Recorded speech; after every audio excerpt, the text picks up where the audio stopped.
കാര്യത്തിൽ സാർ എന്തെങ്കിലും ഒരു പോംവഴി ശരിയാക്കാവിടൂ.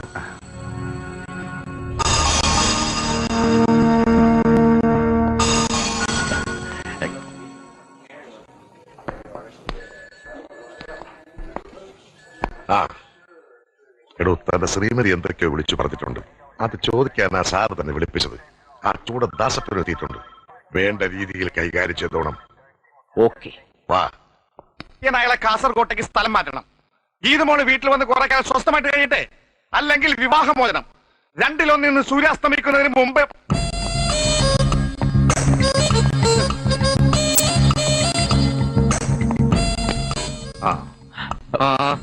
ദാസപ്പനങ്കിൾ, എന്താ സഞ്ജീവ ഇത്? ഗുരുത്വമൊക്കെ മനസ്സിലിരുന്നാ പോരെ? അമ്മോനിരിക്കും. ഇരിക്കടോ. ഓ എടോ, താൻ ഗീതുവിനെ വേപ്പമ്പട്ട കഷായം കുടിപ്പിച്ചെന്നോ? ഇങ്ങോട്ട് വിളിപ്പിച്ചപ്പോഴേ എനിക്ക് തോന്നി സംഗതി അൺഒഫീഷ്യലാണെന്ന്. ശരിയാണ് സാർ. ഒരു കുഞ്ഞുണ്ടാവുന്നതിന് മുമ്പ് സ്ത്രീകൾക്ക് രക്തശുദ്ധി വരുത്തുന്നത് നല്ലതാണെന്ന് എന്റെ ഒരു സുഹൃത്ത് ആയുർവേദ ഡോക്ടർ പറഞ്ഞു. അഷ്ടാംഗ ഹൃദയത്തിൽ അതിനെക്കുറിച്ച് പ്രത്യേകം പറയുന്നുണ്ട് അത്രേ. ശരിയാണ്, ഞാനത് വായിച്ചത് ഓർക്കുന്നു. അഷ്ടാംഗ ഹൃദയമാണോ ഐതിഹ്യമലയാണോ? അഷ്ടാംഗ ഹൃദയം തന്നെ അങ്കിൾ. ഞാൻ പരാതി പറയുകയല്ല. സ്കൂളിലെന്തോ സ്കൂളിൽ ചെന്നപ്പോ എച്ചമ്മന് ഒരേ നിർബന്ധം, ഈശ്വര പ്രാർത്ഥന ഐശ്വര്യമുള്ള ഒരു നാവിൽ നിന്ന് തന്നെ വരണമെന്ന്. DGPയുടെ മോള് ഈശ്വര പ്രാർത്ഥന ചൊല്ലുന്നത് അവർക്ക് അഭിമാനം അത്രേ. പിന്നെ ഞാൻ എതിരെ നിന്നില്ല. അതിലെന്തെങ്കിലും തെറ്റ്? ഇല്ല ഇല്ല ഇല്ല. പക്ഷേ ഗീതു മൈക്കിന്റെ മുമ്പിൽ ചെന്ന് നിന്നപ്പോഴാണ് മലയാളം എഴുതാനും വായിക്കാനും അറിയില്ല എന്ന് മനസ്സിലായത്. കൊച്ചുകുട്ടികളല്ലേ, അവരെന്തോ ശബ്ദം ഉണ്ടാക്കി. കൊച്ചുകുട്ടികൾക്ക് അതൊരു രസമാ. കൂ എന്നൊരു ശബ്ദമേ അവർക്ക് അറിയാവൂ. അല്ല, അളിയനെ കുറിച്ച് എന്തോ പറഞ്ഞപ്പോ നിന്റെ ഡാഡിയുടെ തല എന്നോ മറ്റോ സഞ്ജീവൻ. അയ്യോ, പറഞ്ഞു. നമ്മൾ ഈ മഹാന്മാരെ പുകഴ്ത്തി പറയുമ്പോ ഷേക്സ്പിയറുടെ തല, കാളിദാസന്റെ തല, ഐൻസ്റ്റീന്റെ തല എന്നൊക്കെ പറയാറില്ലേ? അതേപോലെ സാറിനെ കുറിച്ച് എന്തോ പറഞ്ഞു വന്നപ്പോ സാറിന്റെ ഒരു തല എന്ന് ഞാൻ പറഞ്ഞു. നേരാ, നാളെ ദാസപ്പനങ്ങളെ കുറിച്ച് പറയുമ്പോഴും ഞാൻ പറയും ദാസപ്പനങ്ങളുടെ തല. ഓ, ആ തല. അളിയൻ കരുതി മറ്റേ തലയെന്നല്ലേ? മിണ്ടായിട്ടോ. പക്ഷേ അങ്കിൾ ഒരു കാര്യം എന്നെ വിളിച്ചു. എന്താ സഞ്ജീവൻ? ഗീതു കറാട്ടെ പഠിച്ചിട്ടുണ്ടല്ലേ? ബ്ലാക്ക് ബെൽറ്റാ. അയ്യോ, അതല്ലേ കുഴപ്പമായത്. അച്ഛനൊരു മർമ്മവിദഗ്ധനാണ്, എന്നിട്ട് പോലും അവൾ അച്ഛനെ അടിച്ച് ചുരുട്ടിക്കളഞ്ഞു. ശിവ ശിവ, ഒന്നുമില്ലെങ്കിൽ പ്രായത്തെങ്കിലും മാനിക്കണ്ടേ? അവളുടെ മോന്താ കുറ്റിക്കൊണ്ടൊന്നും കൊടുക്കാമായിരുന്നില്ല നിനക്ക്? അങ്കിളിനെയും DGP അദ്ദേഹത്തെ ഓർത്തപ്പോ എനിക്കതിന് മനസ്സ് വന്നില്ല. കേട്ടില്ലേ സാർ, വാസ്തവസ്ഥിതി പുറത്തു വന്നപ്പോൾ വാദി പ്രതിയായത് കണ്ടു. എനിക്ക് പോയിട്ട് അത്യാവശ്യം ഉണ്ടായിരുന്നു. എന്നാ ഞാനങ്ങോട്ട്. ആയിക്കോട്ടെ. എനിക്കെന്തോ എല്ലാം കൂടി കേട്ടപ്പോ വിഷമം തോന്നി. അതുകൊണ്ടാണ് സഞ്ജീവനെ വിളിപ്പിച്ചത്. എന്തായാലും സഞ്ജീവന്റെ അച്ഛനെ അവൾ ഉപദ്രവിച്ചെങ്കിൽ ഞാൻ മാപ്പി വയ്ക്കുന്നു. അയ്യോ, അതൊന്നും വേണ്ട അങ്കിൾ. ദാസപ്പനങ്ങളുടെയും തെറ്റിദ്ധാരണകളൊക്കെ മാറി കാണുമല്ലോ. അനുഗ്രഹം ഉണ്ടാവണം. എന്താ ഇത്? നീ എനിക്ക് പിറക്കാതെ പോയ മോനാണടാ.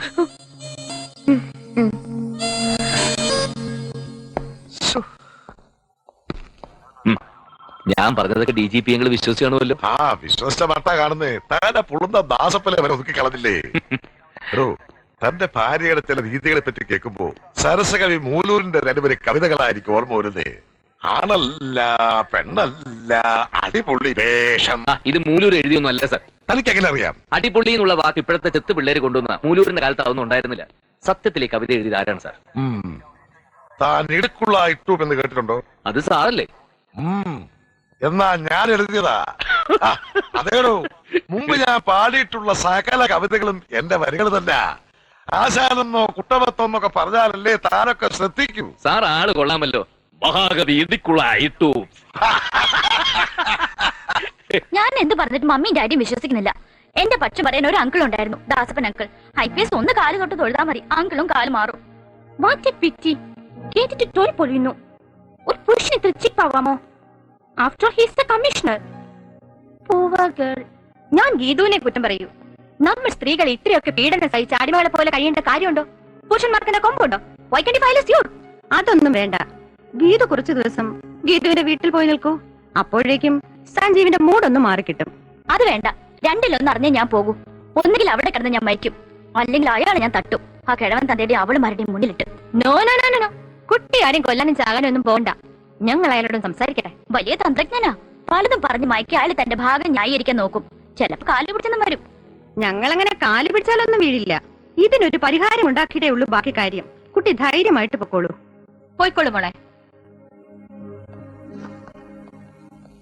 പ്രസിഡന്റെ പല പുരുഷന്മാരെ ഇവിടെ വരുത്തി മുട്ടുകുത്തിച്ചിട്ടുള്ളവരാ നമ്മൾ. ഒരു പോലീസ് കമ്മീഷണർ ആദ്യമായിട്ടാ. ഈ കേസ് പ്രസ്റ്റീജ് ഇഷ്യൂ ആയിട്ട് എടുക്കണം. ഗീതു എനിക്ക് വേണ്ടപ്പെട്ട കുട്ടിയാ. അതുകൊണ്ട് അവളെ ഫേവർ ചെയ്ത് തന്നെ സംസാരിക്കണം. നമുക്ക് അങ്ങോട്ട് പോകാം. കമ്മീഷണർ ഒരു ചൂടനാ, എന്നാലും ഒന്ന് വിരട്ടി നോക്കാം. നിങ്ങൾ ഗീതുവിനെ സ്റ്റേജിൽ കയറ്റി നിർത്തി കൂവിച്ചു എന്നത് ശരിയാണോ? പിന്നെ എന്തൊരു കൂവലായിരുന്നു, മാഡം ഒന്ന് കേൾക്കണമായിരുന്നു. നിങ്ങൾ ഗീതുവുമായി മൽപ്പിടുത്തം നടത്തിയെന്ന് സത്യമാണോ? അതും സത്യമാണ്. ഓ അന്നത്തെ കരാട്ടെ കേസ്, ആ. അത് ഞാനും കണ്ടതാ. Constable keep quiet. നിങ്ങൾ ഗീതുവിനെ വൈപ്പിൻ പറ്റ കഷായം കുടിപ്പിച്ചോ? വൈപ്പിൻ പറ്റ അല്ല മാഡം, വേപ്പിൻ പാട്ട. ഈ കോൺസ്റ്റബിളിനെ പുറത്താക്കൂ. Yes sir. കഷായം കുടിപ്പിച്ചു മാഡം.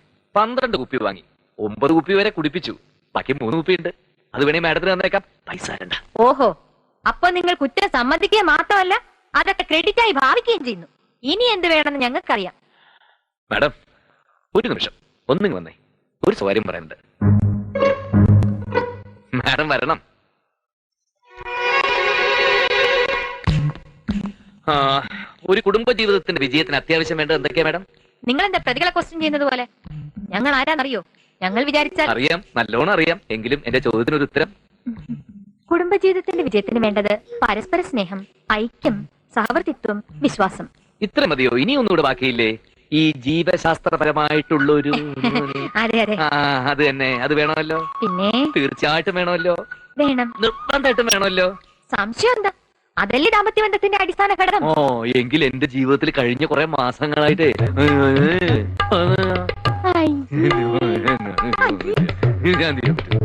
അതെ. ആ, ലില്ലിക്കുട്ടി, മിസ്സസ് നായരെ, നമുക്ക് കേസ് വിടാം. എന്താ പ്രശ്നം? അയ്യേ, അയാളൊരു മാതിരി നാണോ മാനോ ഇല്ലാത്ത മനുഷ്യൻ. ഏ?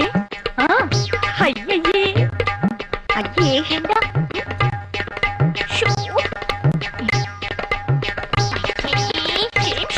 Come on. വേഗം വാ, വാ, വാ.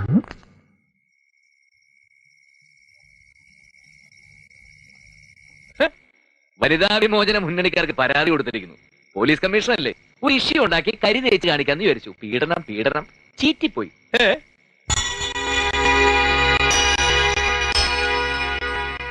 എടി, അടക്കവും ഒതുക്കവും സംസ്കാരവും ഒക്കെ ഉള്ള സ്ത്രീകളുടെ അവകാശങ്ങൾ സംരക്ഷിക്കാൻ വേണ്ടിയിട്ടുള്ളതാണ് ഈ വനിതാ വിമോചന മുന്നണി. അല്ലാതെ നിന്നെ പോലെ ഭർത്താവിന്റെയും വീട്ടുകാരുടെയും മെക്കിട്ട് കയറുന്ന തന്റെ ഇടകളെയും താന്തോന്നികളെയും രക്ഷിക്കാനുള്ളതല്ല. ഞാൻ കാര്യം പറഞ്ഞപ്പോ അവർക്ക് മനസ്സിലായി, നിന്നെ പോലെ വിവരം കിട്ടവരല്ല അവര്. ഭാര്യയുടെ പീഡനം വെച്ച് കഴിയും നിന്നെ പോലുള്ള ഭർത്താക്കന്മാരെ രക്ഷിക്കാൻ ഇവിടെ ഒരു മുന്നണി ഇല്ലാതായി പോയല്ലോ. ഒരെണ്ണം ഉണ്ടാക്കണം.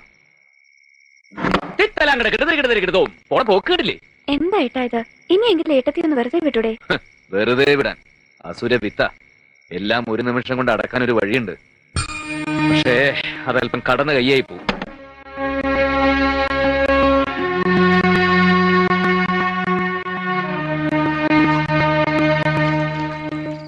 എന്തായാലും നിങ്ങളുടെ ഈ പൊരുത്തക്കേടും വാശിയൊന്നും ഇങ്ങനെ നീട്ടിക്കൊണ്ടുപോകാൻ പറ്റില്ല. പക്വതത്താത്ത കുട്ടിയല്ലേ, ഞാൻ അവളൊന്ന് ഉപദേശിക്കാം. എന്തോ ഇനി അച്ഛന്റെ ഒരു ഉപദേശത്തിന്റെ കുറവും കൂടിയേ ഉള്ളൂ. അവള് അച്ഛനെ വിളിക്കുന്നത് എന്താണെന്നറിയോ? Ugly old man. അതിന്റെ അർത്ഥം റിട്ടയർഡ് HCക്ക് മനസ്സിലാവുമല്ലോ. ആ, അതൊക്കെ ദൈവം ചോദിച്ചോളും. എവിടെ? ദൈവത്തിന് പോലും അവളെ പേടിയ. ഇതൊക്കെ എന്തിന്റെ തകരാറാണെന്ന് അറിയാമോ? മഹാകവി ടൂപ്പിടിക്കുള്ള പാടിയ പോലെ ആണല്ല പെണ്ണല്ല അടിപൊളി വേഷം.